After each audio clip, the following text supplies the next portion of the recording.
Assalamu alaikum. Now I will show you how we can verify the domain.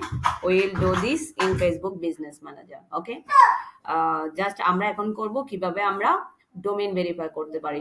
তার জন্য আমাদের আসতে হবে আমার অনেকগুলা ওপেন করা আছে। যদি আমরা আমার এখানে মেটা বিজনেস সুইটটা ওপেন করা আছে। মোট কথা আমরা যে কোনো কাজ বিজনেস ম্যানেজার থেকে করা হয়।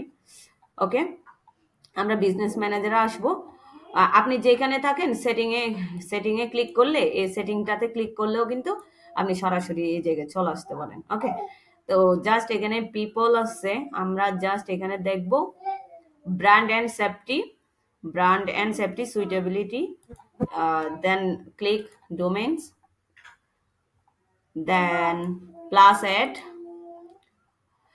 Create a domain. Okay, then my domain link, আমরা ডোমেইন লিঙ্কটা দিয়ে দিব। আমি ডোমেইন লিঙ্কটা দিয়ে দিচ্ছি। ওকে, example.com.uk।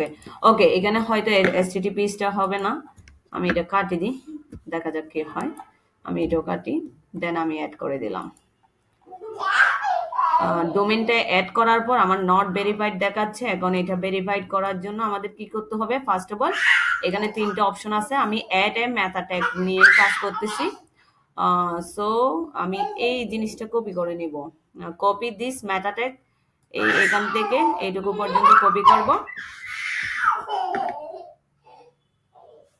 এইটুকু কপি করে আমরা ওয়েবসাইটের ব্যাকএন্ডে আসবো। ব্যাকএন্ড থেকে আমরা সেটিংসটা খুঁজে দেখব। না, সেটিংস না, অ্যাপিয়ারেন্স থেকে থিম ফাইল এডিটরে ক্লিক করব। ওকে, থিম ফাইল এডিটর থেকে আমরা header.php তে বসাই দিব। ঠিক আছে, header.php ক্লিক করব। ক্লিক করার পরে আমরা এখন করব কি, এখানে আমরা হেড অপশনটা খুঁজবো। ওকে, আমি হেড অপশনে অলরেডি কিছু একটা কোড বসাইছি, তাহলে আমরা লাস্টের হেডের আগে বসাই দিচ্ছি। ওকে, তো আমি লাস্টের আগের হেডে এই কোডটা বসাই দিলাম। বসাই দেওয়ার পর আপডেট ফাইল করব।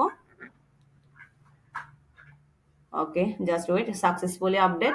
দেন আমরা এখানে আবার আসবো। আবার আসার পরে এখানে আপনারা দেখতে পাচ্ছেন ভেরিফাই ডোমেইন, আমরা ভেরিফাই ডোমেইনে ক্লিক করব।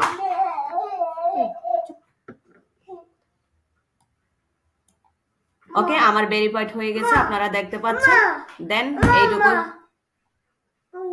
এইটুকু হলো ডোমেইন ভেরিফিকেশন। ধন্যবাদ সবাইকে।